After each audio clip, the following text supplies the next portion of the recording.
Vocês estão cansados? 2 dias de festa? Aguentam mais um dia aí? Puxado, aguentam? Quem aguenta, levanta a mão aí, vai! Prazer voltar a essa terra maravilhosa, que tem um carinho enorme. Estive aqui alguns anos atrás, muitos anos atrás, na verdade, com uma banda chamada Capitão Axé. E poder voltar aqui com Eva é sensacional, é mágico. Eu espero que vocês se divirtam muito, que eu vou me divertir muito aqui em cima dessa noite. A gente vai trazer o Carnaval de Salvador aqui para Mirante do Paranapanema. A gente vai fazer uma grande festa. E como é o último dia, a gente tem que terminar. Não tem hora para acabar não, pai. Vai ser loucura.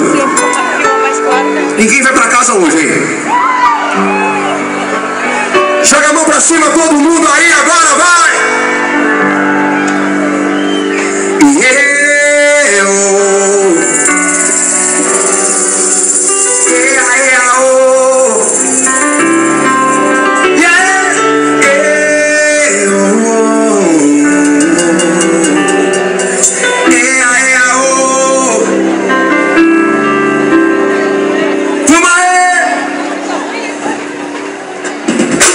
Não dá pra esconder o que assunto chegará.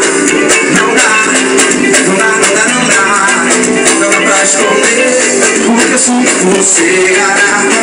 Não dá, não dá, não dá, não dá. Só sei que você merece a espera que só deve ser. Conscientemente a distância, as mãozinhas se vão me quando passam vontade. Só sei que eu te fui, é bom demais. Joga